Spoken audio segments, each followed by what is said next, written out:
So hello and welcome. Happy Friday. Today is Friday, April the 2nd, and this is episode number 104 of The Way to Bee, Backyard Beekeeping Questions and Answers, just like every Friday. If you're brand new, welcome. I'm glad you're here. If you're a returning viewer, thank you so much. And a special thank you, because guess what happened this past week? We went over 100,000 subscribers. So if you're a subscriber, thanks to you. If you're not a subscriber, you didn't help with that number. So anyway, as you can see in the opening, it's really cold outside. April Fool's really was a joke because yesterday, snow everywhere, nice and deep. Everything's freezing popsicle cold down in the 20s and everything else just not great. So if you're listening on Podbean, thank you for listening. And for those of you who don't know that, watching this on YouTube, the audio version of today's video is also on Podbean. So there you go. And this is The Way to Bee. So let's jump right into it. What about that cover shot?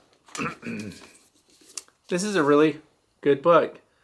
People that are starting with backyard beekeeping or any beekeeping, backyard, fields, meadows, farms, wherever you keep your bees.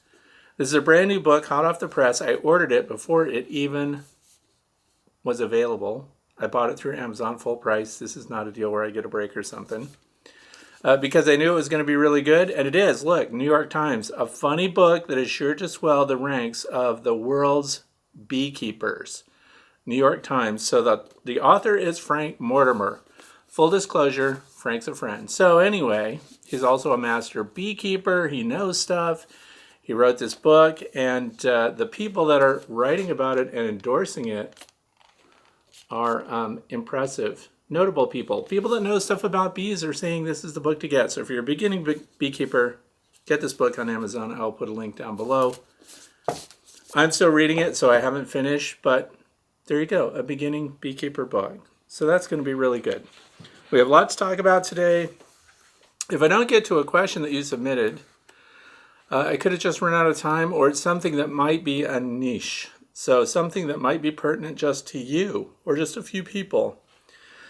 So often I just answer those one by one as quick as I can. I spend hours every day answering bee questions, which is, by the way, a super fantastic way to learn about bees. It's kind of backwards. If you want to learn, teach, because the questions push me into areas sometimes that I have to do research to get all the facts before I can give a decent answer. So let's get right into the very first question. Robert Kajor. I was watching one of your previous videos where you mentioned propolis envelope and how bees propolize roughly sawn wood.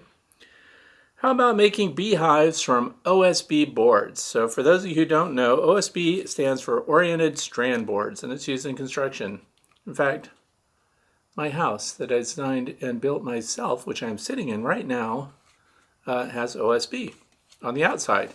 But to get all those wafers to stick together so they can be pressed together and so they can stand up to many years of structural use, of course protected from the weather, they are joined together by urea formaldehyde, also known as UF glue. Anyway, when OSB is exposed to the weather, even after you paint it, it doesn't hold up for a long period of time. The other thing is this glue. So if you'd like to keep as many chemicals away from your bees as possible, I would avoid oriented strand board or even wafer board or chip board, as some people like to call it.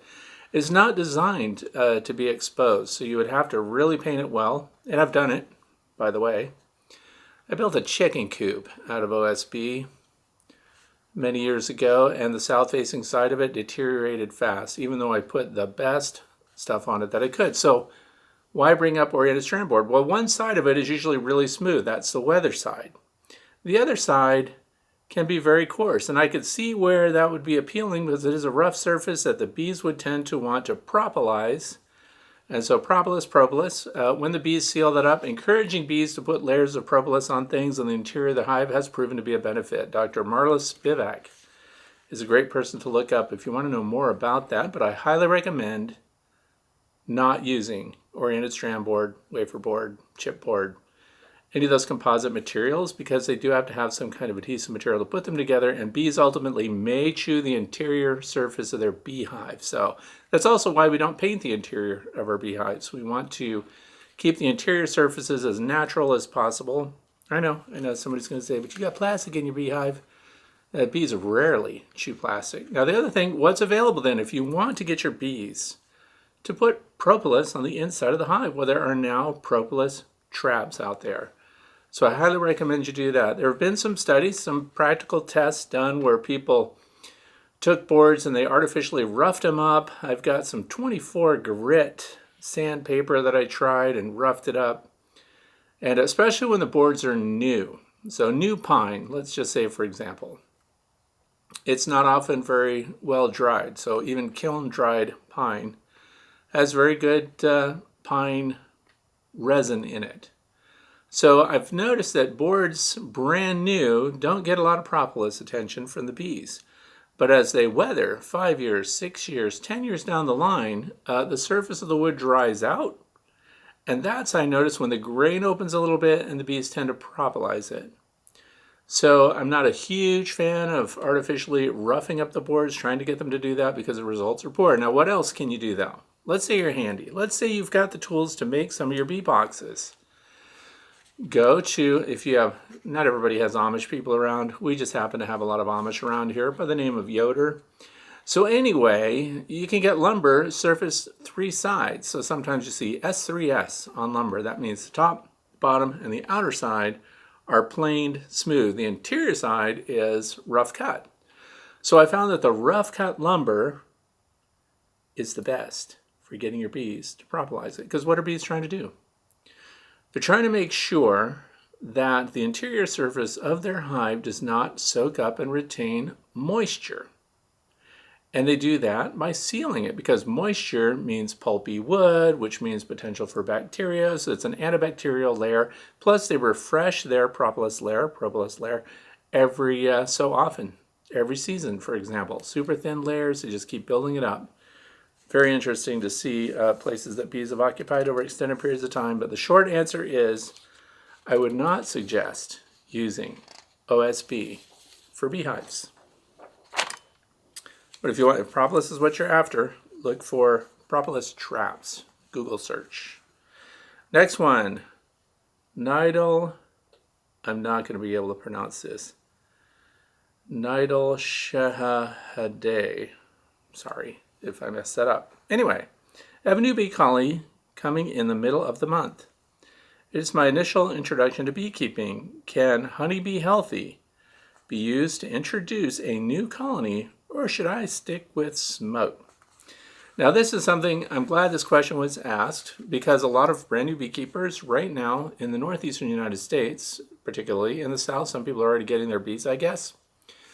But when packages arrive and nucleus colonies get picked up and brought to bee yards to be installed, if it's a package, I never use smoke on them because they're basically in a swarm mode. So you don't need to calm them down with smoke. You can shake out a package into a beehive very easily, or you can just, cut away the screen on it, tear that away and put it face down so the bees all go out into it.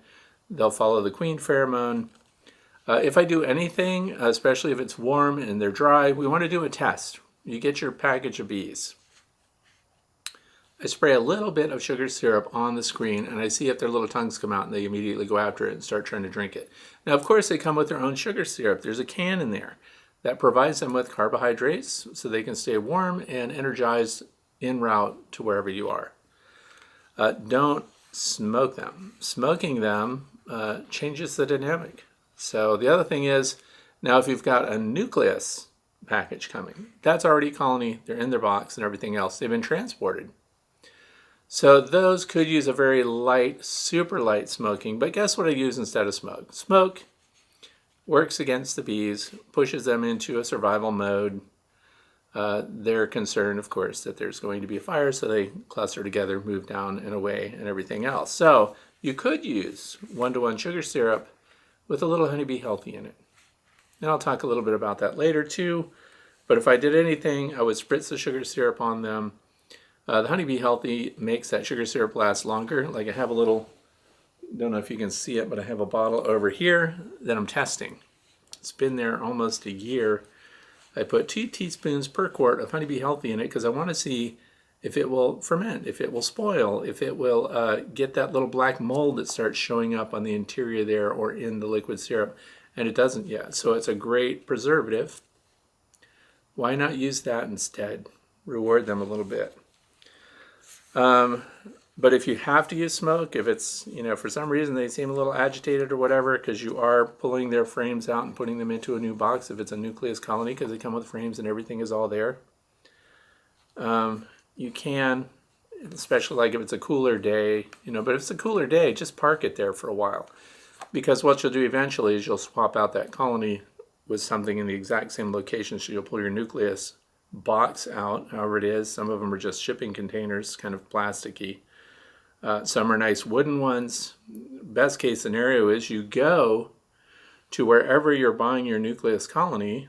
Don't take their box with you. Bring your box, your 8 frame or your 10 frame deep, and transfer those frames out of their box right into your box, and then transport them home, and then there's no more pulling them out and putting them in, that kind of thing. So then you won't need smoke. So that's what I suggest for that. Especially packages. Don't smoke packages. I see people do that, and there's absolutely no reason to. They're not going to act up. Trust me.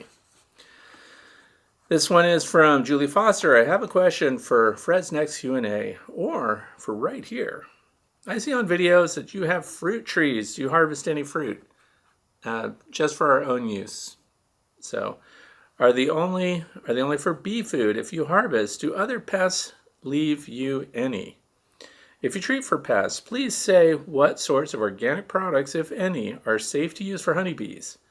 If this isn't something you want to get into, please let me know a good source. I have looked at organic remedies for a variety of diseases of fruiting trees, and it's difficult for me to find if they are safe for bees or not. So most likely people are spraying fungicides and things like that. Some people do use insecticides on their fruit-bearing trees. What do I have here on my property? So let's just start there. We have cherry trees, apple trees, pear, mulberry, elderberry, blueberries, raspberries. What do we do to keep pests off of those trees? Nothing. We keep a very healthy population of native songbirds around all year long. So we have nuthatches, titmice, red-winged blackbirds. We've got woodpeckers, Donny, hairy woodpeckers, red-headed woodpeckers. We've got sapsuckers. We've got grass sparrows, which, by the way, hunt along the ground all around the trees. The nuthatch goes underneath of things. And so when you keep a good, healthy native bird population around, your insect troubles are already much reduced. The other thing is, I use paper wasps.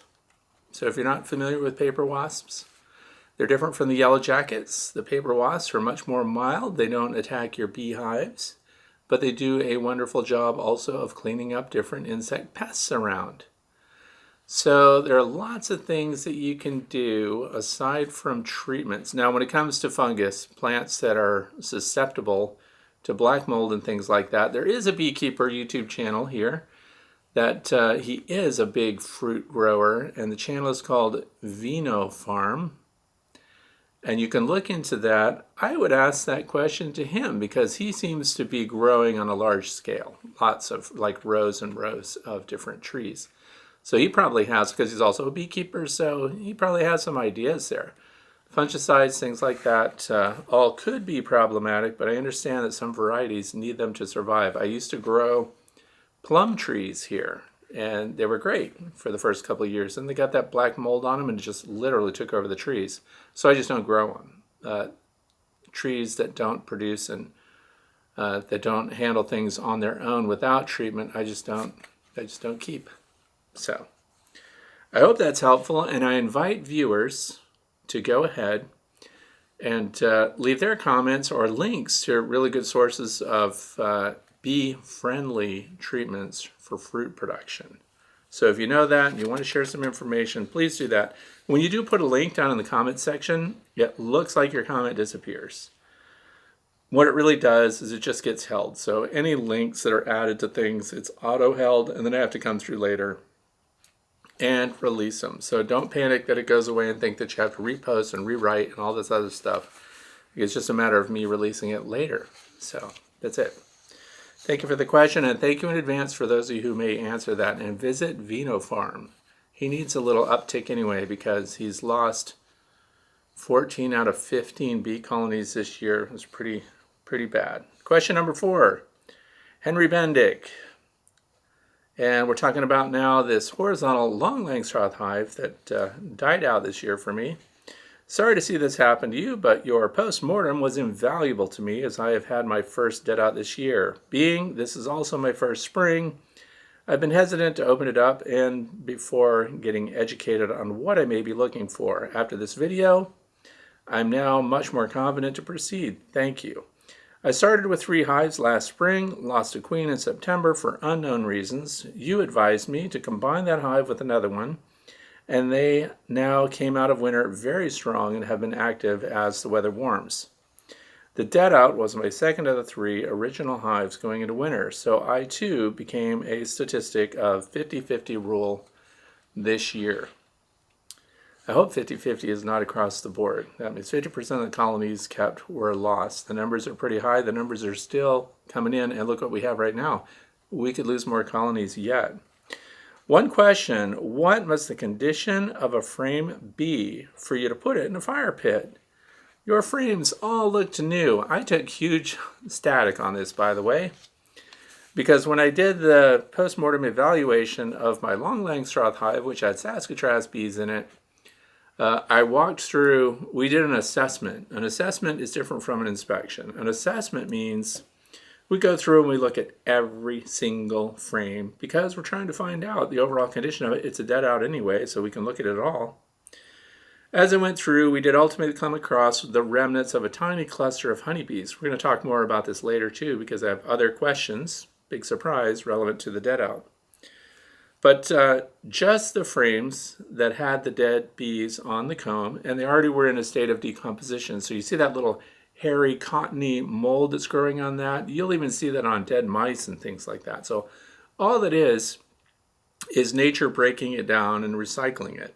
So it is a type of mold that eats up the decomposing organic material, the bees in this instance, and rather than keep that for my next install for that, because I plan to put in a swarm, the first prime swarm that comes out this year will go into that, or the Layens hive, by the way.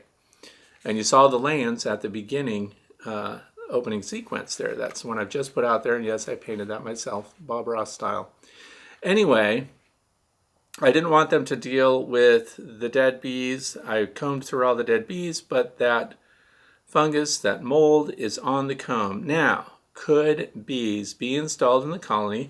Could they clean up the comb? Yes, they could. And I made the mistake of saying that because my wife and sister-in-law were helping me that day, and they were hauling away old equipment and burning old equipment for me in a fire pit. So I said, oh, I'll just take these frames and burn those too. Why play with it?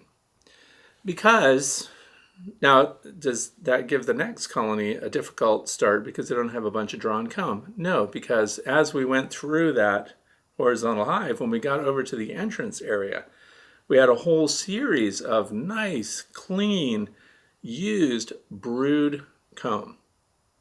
So we keep that for the bees. The brood frames that are still there are reinstalled. Only the ones that were taken away and disposed of, and yes, we could have used the frames and everything else, but I'm in a pickle.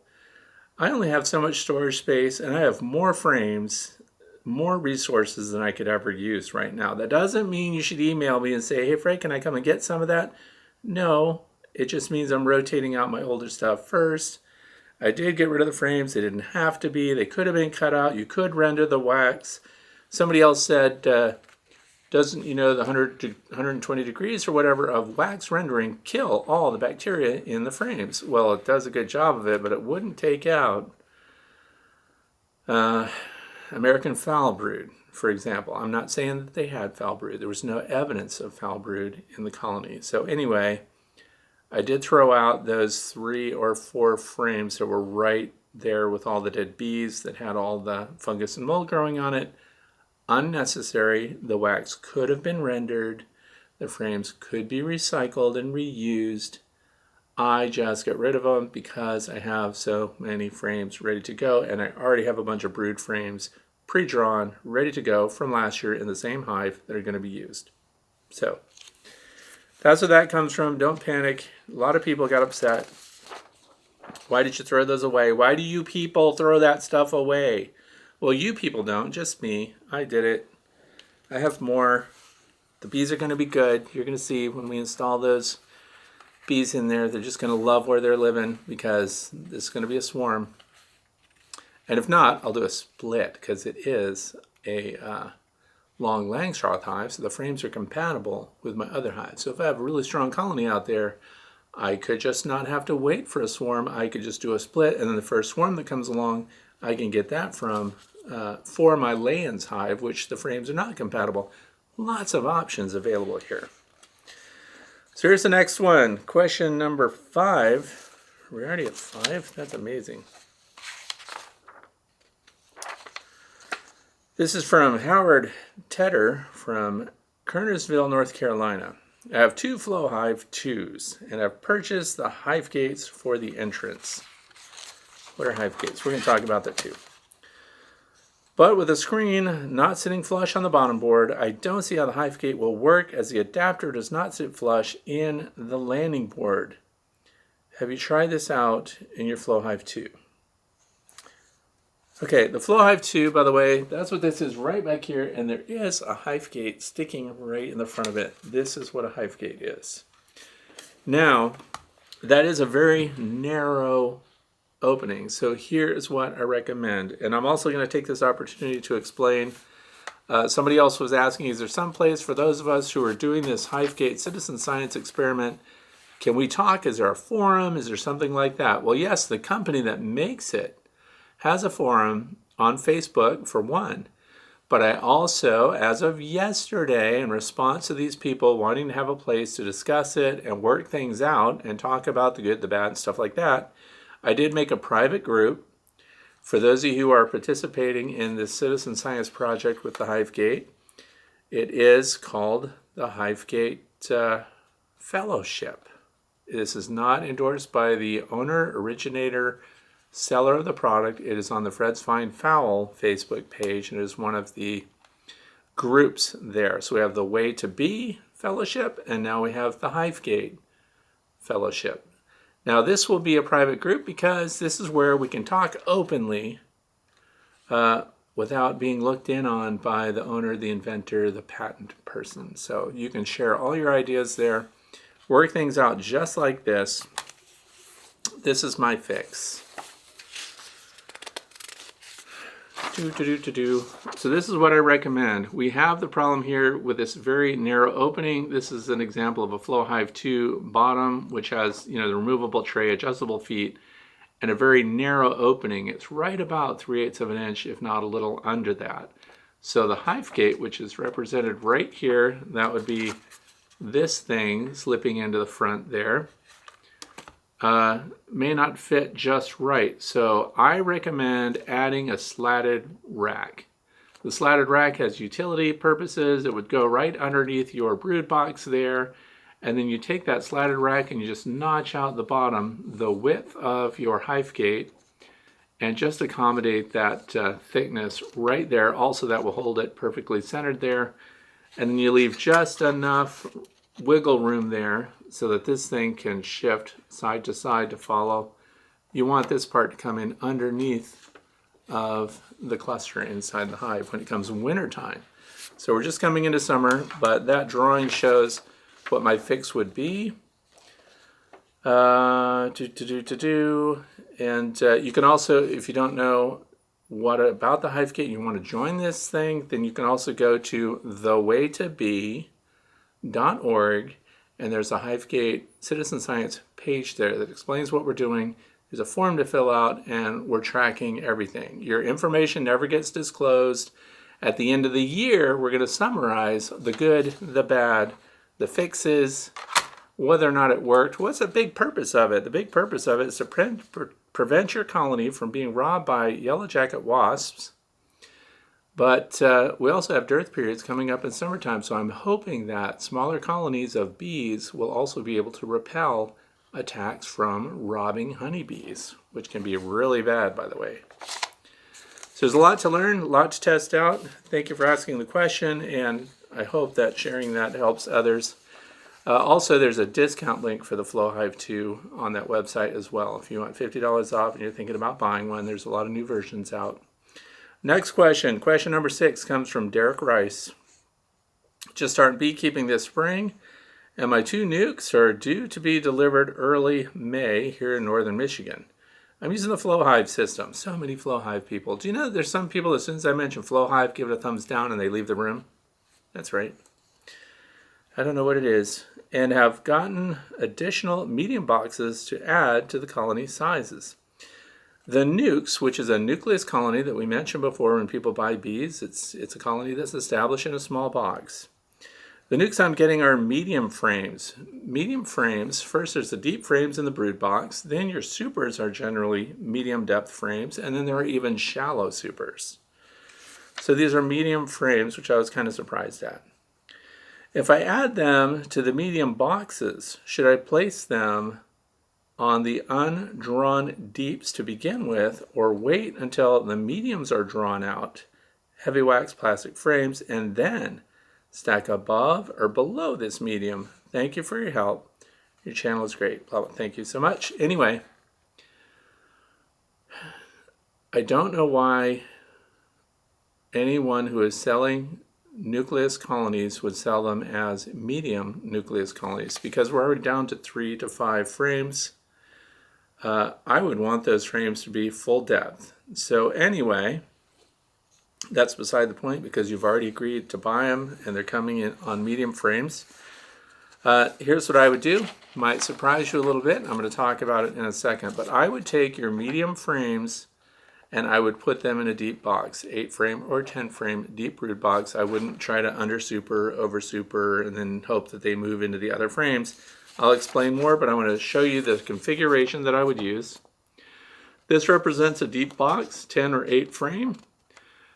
These would be your medium frames that your nucleus colony is coming on. I would put those dead center in that box, and then I would put full depth frames on either side. If it were a 10 frame, you'll have 3 on one side, 2 on the other, because of course you've only got, I'm assuming you have 5 frames.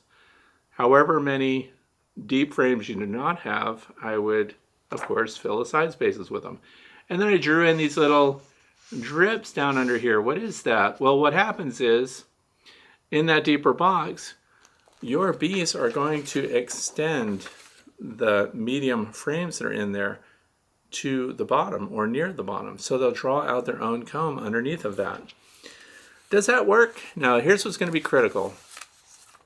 Your hive that they go in, it's going to have to be absolutely perfectly level, side to side, perfectly level. It can tilt forward towards the landing board. They don't care about that.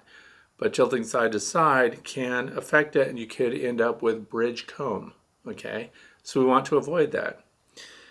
And I was talking with some people that, actually this is what jogged my memory on this, is because some people do not use drone comb. That's the green frames that we've talked about before. In order to get your bees to make drone combs, you can use that as a method for natural varroa control by removing it before they hatch. Anyway, they put in medium frames, checkerboarded in there, and then what happens is your bees draw out beyond the medium frame underneath, the way I described and illustrated here. And generally what they do is they'll make drone comb underneath. So that gives you an opportunity to cut that away, remove the drone comb, which of course then they have to build again. But that's a method of varroa control, because the varroa destructor mite would be primarily in the drone cells underneath those caps reproducing, and it's a way to get rid of them, but you've also lost the comb and everything else. But for this purpose, I would try this, and I hope that Derek writes back, if you try it, how well it worked. So this is just, it's an idea. I haven't tried it. But based on people using this method to control varroa mites and get them to produce their own drone comb, I don't see why it wouldn't work putting a nucleus in a deeper box and then having the rest of the empty spaces filled with deep frames, and then let them draw out those frames full depth on their own beyond the frame, because they naturally do it when space is available. So I think it would work, and I think that's better than setting up another medium box under or above your brood box, which is the deep box that you ultimately plan to use. So because it's a flow hive system, flow hive, they don't even make medium super boxes at all. If you go to buy extra boxes, they're all deep. So it's actually something I've written to them about, and there is a fix for it. You can buy, for those that are thinking about flow hives, you can buy an extra deep box. Okay? You get the extra deep box, and all you do is leave the top the depth of a medium frame. Cut the extra depth off, and now we have a medium box, and that extra piece that you just cut out that's the shape of a frame became your feeder shim. You put that up on top above your Flow Super underneath the hive, and now you've got room to feed, because right now the Flow Hive lids, those gabled lids, whether you have the 6 or the 7, which matches a Langstroth 8 or a 10, there's not enough room for a rapid round feeder, things like that. And where the Flow Hive is developed, where it's used primarily and what it's designed for is New South Wales, Australia. They are lucky enough to have a nectar flow all year round, and they don't really have a severe winter, so they don't have to worry about insulation, insulated covers. They don't have to worry about supplemental feed, which you might have to, especially when it's a brand new colony, swarm, things like that. So that's a good fix to keep the actual flow equipment together. Buy one of their extra super boxes and cut it the way I've just described, and you'll be in business. So, and please post and talk about how that worked out, or if it didn't. I'd like to know that too. So if it just turns into a huge mess, apologies in advance, but I think it's going to work. Things are level. I think it's going to work. Question number 7, Noel Carter. It looks more like mold now that I'm looking at it at 840, where you show the cluster of bees. Is that because they died in the cluster and they are decomposing? Also, can varroa mite droppings be present in capped honey if you think the bees had them all winter? So here's the thing, and again, we're talking about this autopsy on this long Langstroth hive with the Saskatraz bees that died out. But there's an important question here. Can varroa mite droppings be present in capped honey? No. Because, and it's a great question because a lot of people wouldn't know that. When we did the look of it, and if you haven't seen the video, I'll put a link down in the description of this one and you can check it out. The long Langstroth die out. When you look at the cells, where do mites reproduce? The Varroa destructor mite only reproduces in brood cells. They'll reproduce in worker brood cells, and they'll also reproduce, they prefer to reproduce, in the drone cells because drones have a longer pupation period. So they pupate longer. That gives the varroa mites more time to reproduce and have more baby varroa mites. That's why it's a method of control, as I mentioned before. But what they don't do is they have nothing to do with honey. This is where what happens before the bees are going to store honey inside the honey storage cells, which could be used for brood and then later used for honey. But we're in winter time when this happened. So they're not bringing in resources and building up stored honey there. So there's no reproduction going on in the honey cell. But what do the bees do before the queen lays a new egg in the brood, and also before they start to store honey in a honey cell or even pollen in a pollen cell? These cells are all worker cells. They just get used for different purposes. You can also store honey in old drone comb, which is larger cells. Gets used for honey storage as well. But they clean it out really well. The bees get in there and they lick every surface. They make it antibacterial. They lick it all down. If there were any Varroa destructor eggs present, they would be cleaning them out before they reuse the cell for something else.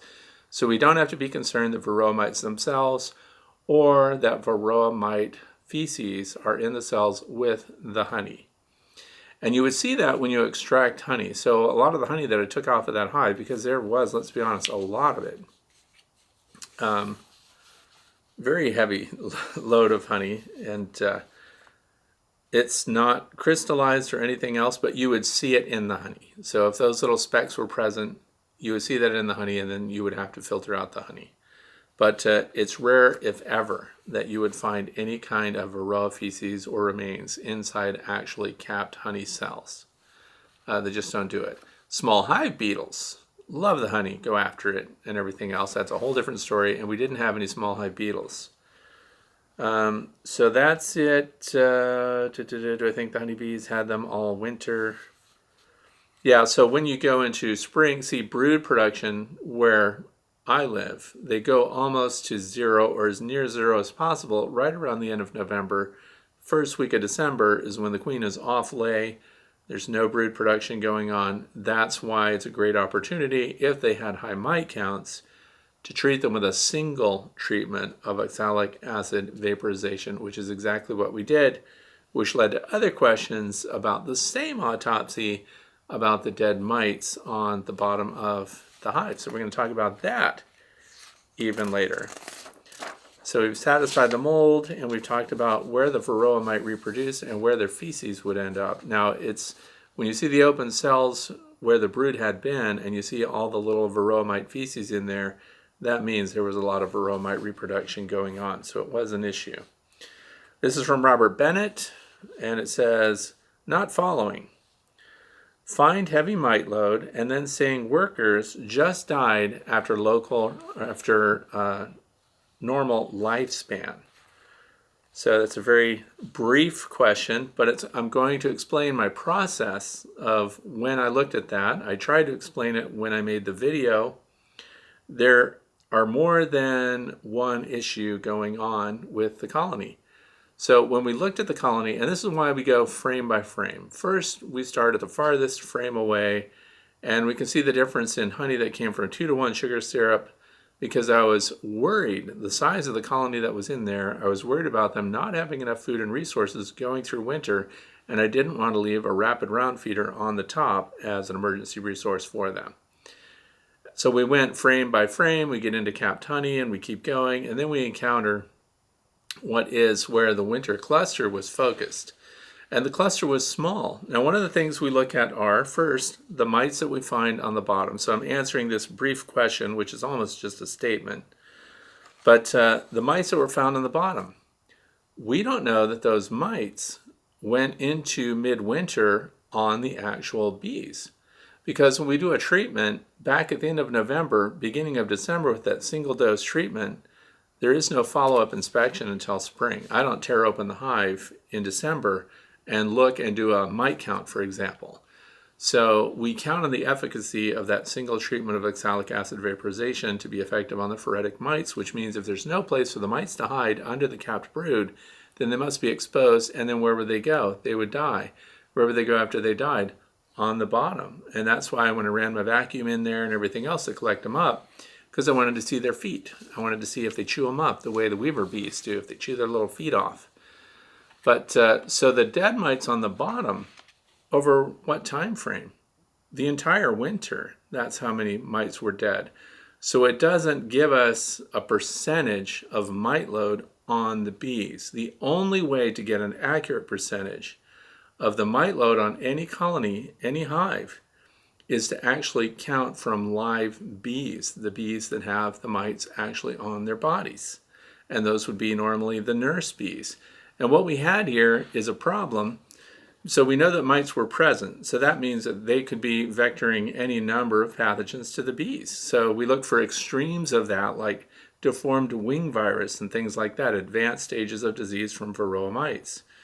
So, and there are a number of different diseases, but those are some of the most obvious. There were no dead bees in there that had deformed wing virus. So they looked healthy physically. The other thing is, it's a tiny cluster. They're all aiming towards the center, and they're all on top of each other. We're talking about like 150 bees. That is not enough bees in the hive for them to continually stay warm and migrate over to different frames of food. So why were there so few? Well, there were other things going on inside the hive.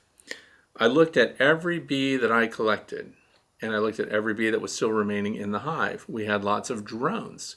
We also had drones being hatched out of worker-sized cells, which is a classic thing that bees do when they're desperate and the queen is gone, but they had time to develop laying workers, and I suspect laying workers, this is another hot button that some other people got upset about. That was no laying worker. That was a queen that shoots blanks. So in other words, an infertile queen that would start laying only drones. Is that a possibility? That's a possibility if we had a queen, but we didn't have a queen present. Therefore, we make an assumption that it's laying workers. Now, if we could actually have caught them in warmer weather and looked at the actual eggs in the cells, there are ways to tell the difference between if you have a drone laying queen, which is possible, or workers that have activated their egg laying ability and started laying eggs. They generally lay multiple eggs in a cell. Also, the laying worker's abdomen doesn't reach all the way to the bottom of the cell the way a queen does, so you would see those eggs halfway down, 2/3 of the way down, stuck on the side, and they're like shotgunned around. So we had the presence of drones in all stages. We had hatched out drones in the colony, we had drones in the process of hatching, and we had capped pupa that were drones.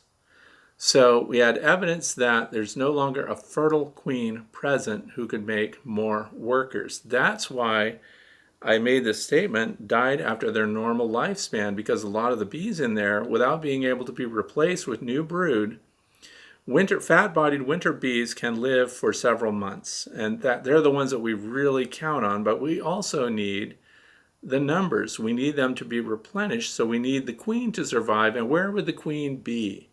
She would be in the center of the cluster and protected. She's the most protected member of the colony. So if we had a queen, I would find her there, even though I went the extra yard and pulled and vacuumed off every single dead bee that I could find from end to end in the colony and sorted through to make sure that the queen was not present. Because if she was, we would have the potential for the queen to have become a drone-laying queen, but she wasn't there at all.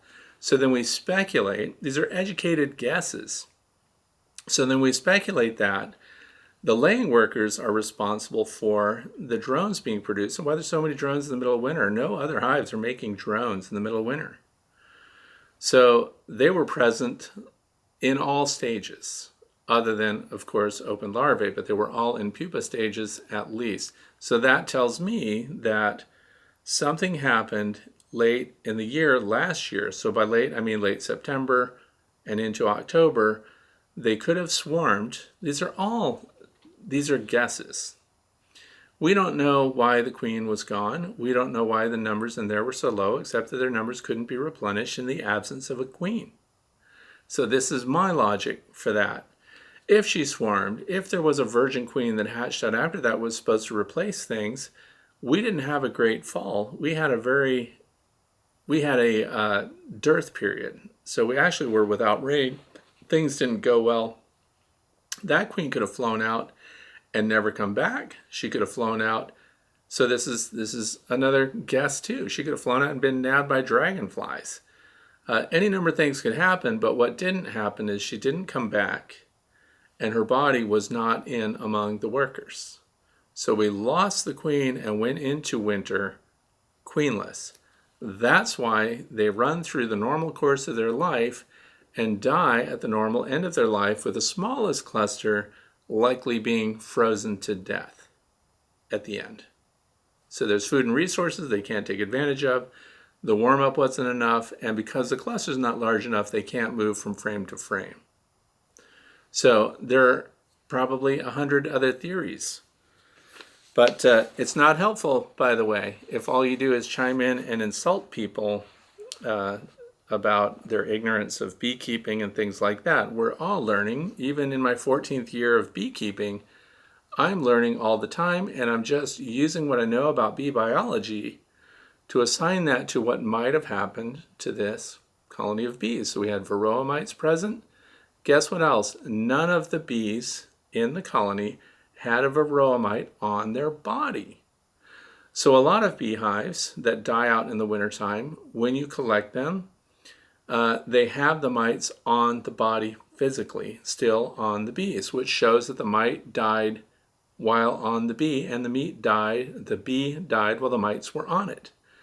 None of the bees inside the colony had mites on their bodies. The dead mites that I found were on the bottom, and were their feet chewed? No. So, what else? Let's make sure. Workers not replaced with new brood. So that was a problem. We suspect laying workers for the reasons that I described. Remaining bees die at the end of their normal lives or frozen to death for inadequate numbers to keep themselves warm, because that's the other end of it. The queen may have swarmed late, virgin queen not mated. We would have found the dead queen if we had a laying queen, which is possible, but we would find the queen. And then, of course, late in the year, it's too late for them to, like, we couldn't just say, oh, we're without a queen now. So if we had inspected at the end of October, we wouldn't be able to fly in a replacement queen.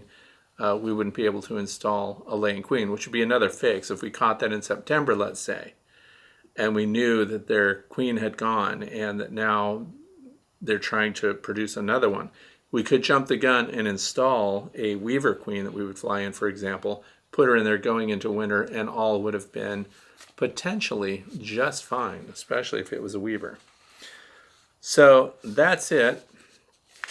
I know this has made a lot of people angry, but we can just give our best guesses and go forward with it. So other people said that it was too exposed, it wasn't insulated enough. They died from wind. So we get these little bullet statements of people that absolutely know exactly why that colony died. But the advantage is, and why we wouldn't have just one colony. If we only had one colony in our apiary, we'd have nothing to compare it with.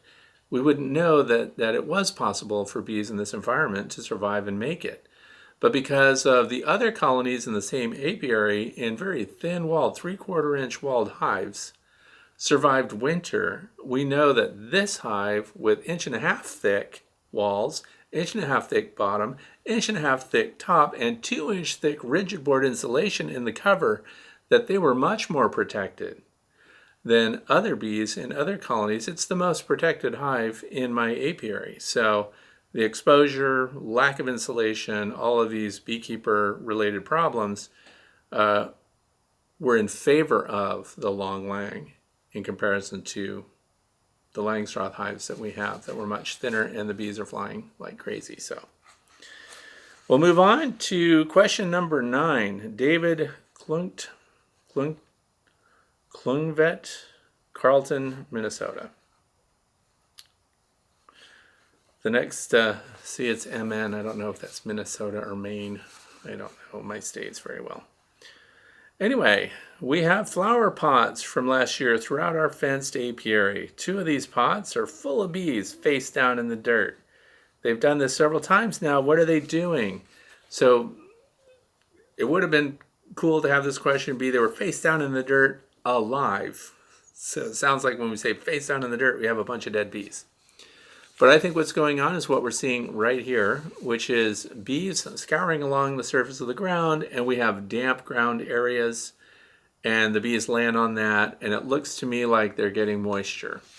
So the other thing is, why are they picking particular, like potted plants and things like that? They also like the mineral content that comes out of the ground. So when they're getting to that moisture and they're sticking their tongues in there, I think they're drinking. So take a closer look.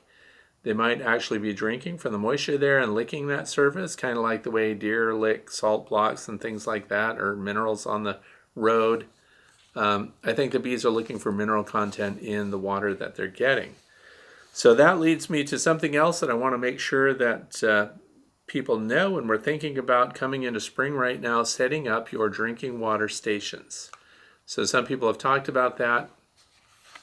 Never put drinking water inside your hive or as an entrance feeder. Somebody else was talking about that.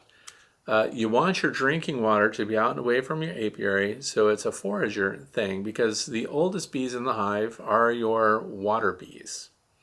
They're the ones that are going out collecting the water and bringing it back. The other thing is, I set up what I call a garden hose oasis, and that's where I have my garden hose and set up, it runs through cinder blocks that holds it in place, and then it just drips into a really big pan, and then I have little cascades of pie plates that go down, glass Pyrex pie plates. And it drips into each one of those, and that's where the bees go to drink their fresh water. One of the problems I had was it's well water and it's unfiltered, therefore there's a bunch of ferron in it. So we have a bunch of iron particles. So my glass pie plates all look rusty red right now, which I found out later could be cleaned up with, guess what? Oxalic acid. That's right. So anyway, aside from that, what I want you to know about is setting up your drinking stations early, because it's all about primacy and getting these forager bees to find your drinking water sources that are set out for them first, so that they won't go to your neighbors and they won't go to the local swimming pool and all of that other stuff. To get the iron out, I put in inline filters that are designed for RVs and things like that, so campers and stuff. And these things that come in packs of 2, they're like $12 a piece. And I'll put a link to the one I found down below. It's like one of the most popular ones that everybody says will take the iron out. So then that occurred to me, why didn't I just put that inline on my garden hose that goes to my water hose Oasis, and now I have filtered water going out for the bees. The other thing is, I also want to provide separate drinkers, as I've been doing continuously since I found out that bees seek salt, and that more than that, they seek out sea salts. And aside from that, even above and beyond the sea salts, they go after the pink Himalayan salt, which is not sea salt, it's just a highly mineralized salt. 1 teaspoon of sea salts or pink Himalayan sea salt, pink Himalayan salt per quart. That's what we arrived at. So you give separate feeding stations with that mix because you have different bees going after the fresh water than you have going after the highly mineralized water. I don't know why, they just do. But offer both separately. The other thing is, one of the reasons I leave the hose just dripping rather than just fill a drinker and then, top it off and then that's good for the day or whatever. First of all, you can forget about that on some days. These really hot days during the summer, and evaporation takes place and these things end up drying out. But one thing I noticed too is bees fall into drinkers all the time. I don't care if you put in rocks, marbles, all the stuff you put in. I put bio balls in there, all that stuff, which by the way didn't really make a huge difference, but it did give the bees something to climb on. What worked best above all of that to keep your bees from drowning was in this big open drinkers, which are set up for livestock. By leaving it dripping and having it a slight tilt so there's a fill inside, and by the way, it drips down bricks. It doesn't just plop into the water, so now we have wet surfaces the bees land and drink from. But it provides just enough water movement so that if a bee falls into your drinker, it glides along the surface while it's buzzing in its little circles, and then it gets to the edge, and then it can climb out, or it plops down to a pie plate, and then it keeps moving to the next pie plate, the next pie plate, and then onto the ground. So having some water movement not only keeps the water fresh, keeps mosquitoes from having their larvae in there. Another smart move.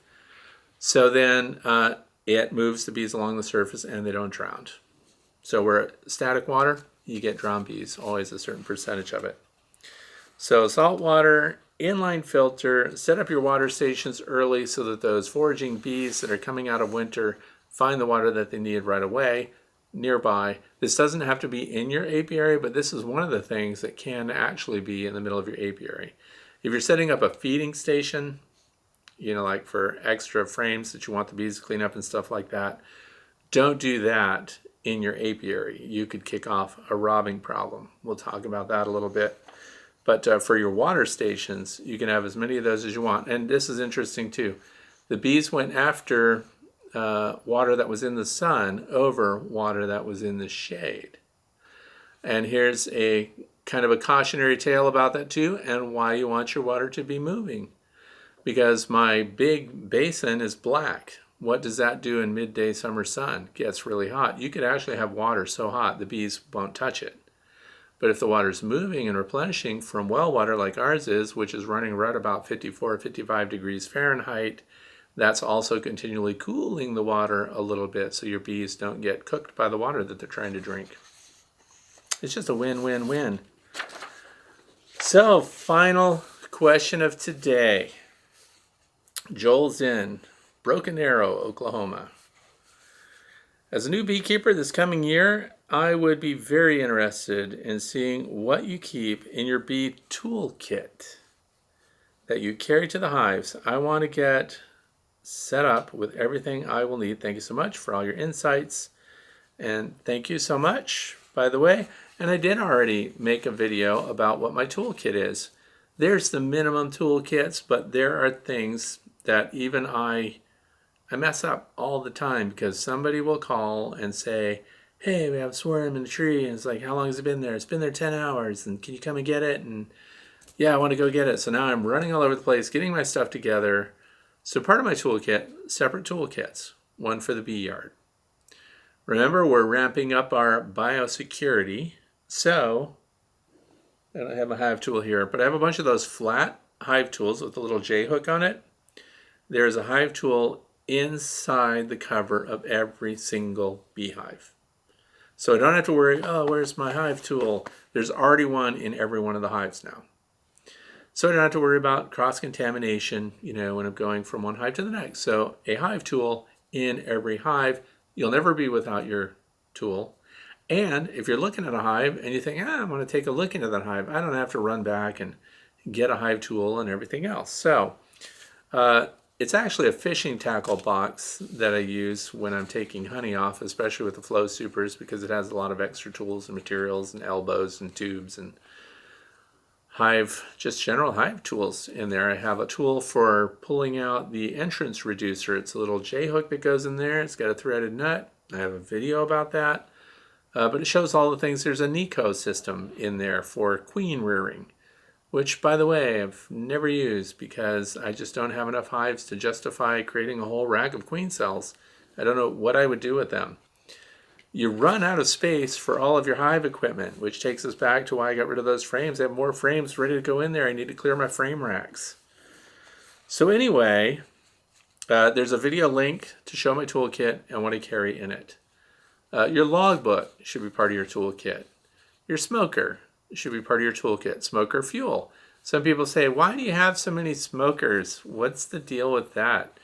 Well, like if I go out to do something, I'll have 2 or 3 smokers all preloaded so that when one smoker gets near the end, I don't have to reload it. I just grab the next smoker, light it up, and I'm still in business. Lazy man's beekeeping. So the big thing, though, also have your logbook, a way to take notes. That's part of your toolkit. You can carry those small logbooks right in your pocket. I highly recommend that your beehive toolkit have a diagnostic reference. Look, just happen to have that right there from Pennsylvania State University Extension Office. This is called A Field Guide to Honeybees and Their Maladies. The photos and everything in here are fantastic. If you're doing your dead outs and you're evaluating them and you want to get ideas about what you're looking at, wow, the brood really looks messed up. There's blotchy, twisted, foul brood and things like that. Photos in this thing are very good. So if you're wanting to do diagnostics on a hive that's active or that died or isn't quite right, a field guide to honeybees and their maladies is like $12, right, from Penn State. That should be part of a toolkit, I think. But what I really want to talk about for your toolkit and why I end up running around like a chicken with my head cut off is I have to have a bottle of sugar syrup, 1-to-1 sugar syrup with Honeybee Healthy in it so that it's ready to go. I can pre-stage it. I don't have to mix up a fresh batch of sugar syrup because I use it when somebody gives me a swarm call. So my emergency deployment kit for a swarm call is different from my regular, walking around the apiary looking at stuff kind of kit. But it's the one that, because things have to happen fast. So there is a smock style bee jacket that has no zipper. So it's the Buckfast style round veil, and it's all one piece, no zippers. Pull that on, emergency deployment, you're ready to go and deal with a swarm all of a sudden. So I keep that together. We don't need a smoker when we're going after a swarm, but we use that sugar syrup. So the sugar syrup is there, ready to go. I have to have, what I'm using this year are the Hive Butler tubs. Somebody said they don't like them because they lock your frames in place, and they have grooves in them to accommodate your deep frames. And they take, of course, medium and shallow frames as well. They just don't use all the space.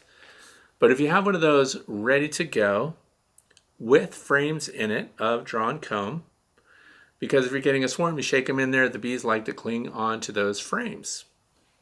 And then that gets closed up, carried in the back of your car. So that Hive Butler tote could actually have just 5 out of 10 frames in it. And it can also be where you keep your spray bottle, where you keep all the other stuff that you need.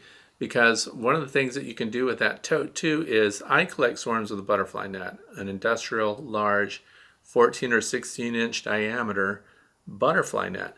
Once I scoop all the bees into it, the other tool that you need to carry with you as part of your swarm recovery kit are pruning snips. Because you always end up asking, oh, they're on a branch, can I cut the branch? They're like, yeah, do anything you want, just get the bees. Then can I borrow your pruning snips? So if you bring your own, if you have all these tools yourself as part of this emergency deployment swarm recovery kit, you don't have to hunt around. You just go, yeah, I'll be there in 15 minutes, 20 minutes, whatever. Invite your neighbors over. Let's all talk about bees. I'll tell you what a swarm is. And then, so we've got protective equipment. For gloves, if you want to wear gloves, I like the nitrile gloves. So I go ahead and I stick nitrile gloves in the pockets of that smock, which is made by Natural Apiary.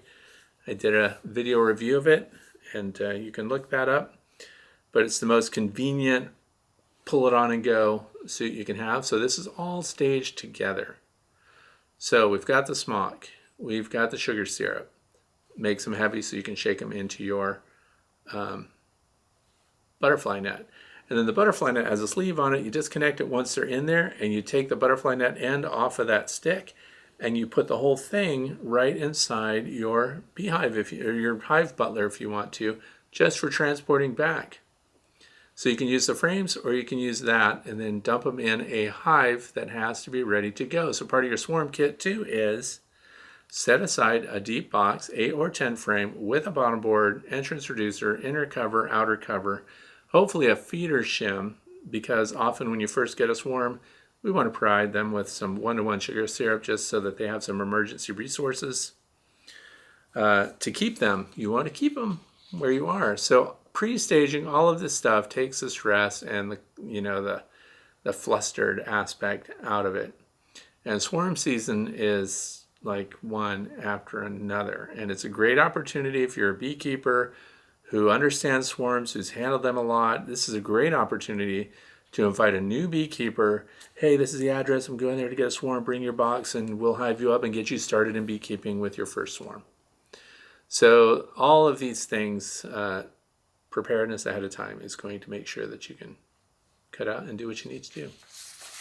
So I think that's just about everything, but I'll put that link in there.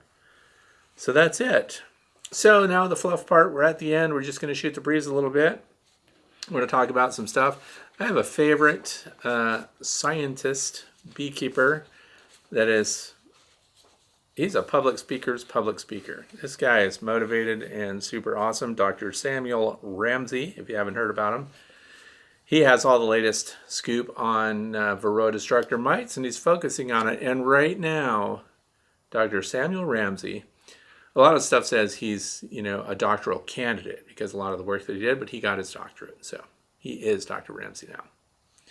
But the man's all over the world, and he's working with, guess what, a brand new, within the last couple of years, there's a new Varroa destructor mite that is very different from the Varroa destructor mite that we've been using. And guess what it's called? You ready for it? The Tropalaelaps, Tropalaelapse mite. It's different from the Varroa destructor mite in that, first of all, the thing scoots around really fast, so it runs like a bug. Varroa destructor mites aren't really great at scooting across frames super fast. This thing does. Guess what else it does? It's not in the United States yet, by the way. There are several. When you Google this or look it up, you're going to see what countries it currently is in. But as we all know, we have a world community now, And these little pests end up finding their way everywhere eventually. That's why I'm telling you about it now. So if somebody says, hey, what about those new Tropolaelaps mites that attack your bees? What do you know about that? You say, oh, I just happen to know a few things about it. First of all, Dr. Samuel Ramsey needs funding for his research. I think he's asking for a modest amount considering what he's doing and where he's doing it. It's like 25, 26,000. And I think he's actually within a couple thousand of his goal. So again, if you Google that, or if you want to post a link, if you know where the fundraiser is, if you want to help out, or you just want to learn about it, do that. But this mite has double the production rate, the reproduction rate of the Varroa destructor mite. So it reproduces really fast. It only feeds upon the developing larvae of your bees, larvae, pupa. Now this is the best part. This is actually good news about it because this thing is super mobile and we want them to die just like we want the Varroa destructor mites to die. This thing, if it is without a host for 72 hours and it can't live off the adult bee, it needs brood. So if you are broodless for 72 hours, so you did a walkaway split, your queen swarmed, those mites in that colony will die out on their own. They need a host every 72 hours minimum. So a normal brood break, 3 days, they're done. That's the good news about it. The bad news is how fast it moves and how devastating it is, how quickly they reproduce, so the numbers just skyrocket if you have a colony that continually has brood available for it to reproduce in. But swarms and things like that would break the brood, and then we would be rid of the mite for that colony. But if you want to look at his research, Dr. Ramsey, Samuel Ramsey, and see what's going on. Number 2, lay-ins hive in the bee yard. I have my lay-ins hive out there. Frames are there. Everything's ready to go. We're going to start it with like 3 frames and then the divider board. So it's out. It's ready for the first swarm that I can get to put it in there. We put in Dr. Leo's Spanish wax foundation that because we got the wired frames. I got everything from Dr. Leo. There's one thing already that I know I'm going to change, and that is the roof on it. I think I'm going to leave the roof on that it comes with. I bought Dr. Leo's best insulated with wool hive. It has 3 entrances on it. It has the control gates on that. And I want to use it as close as possible to the way he wants us to use it. And there's no space for feeding at all. I did get one of his frame feeders, so this thing is going to be set up, but I'm not happy with the insulation, the thickness of the material on the very top, so I am going to add another layer to that. So the top is going to be insulated because I want the top either as insulated or more insulated than the sides themselves. So we're going to do that. That's out there. It was in the opening sequences too. That's what it was. Fred, did you paint that picture? Yes, I did. It's with acrylics, by the way, for those that are worried. And acrylics do really well outside on their own, and but it's clear coated, also with acrylic clear coat. Same stuff I use to paint farmers' signs and things like that I've done. I painted paintings for the zoo, the Erie County Zoo, Children's Zoo, and coated that with my latex acrylic, Liquitex, not latex, Liquitex acrylic sealer. That's what I put on it. Lasted for many years. So I did the same thing for these beehives. I'm having fun. Wet on wet, Bob Ross style, Bill Alexander style, whatever. So that's out there. It's ready to go. So as soon as I get that swarm. And then be ready for splits and swarms, net, syrup, hive butler tote, bee jacket, pruning snips, receiving hive ready to go. Put the word out to your friends. If they see a swarm of bees, don't call an exterminator.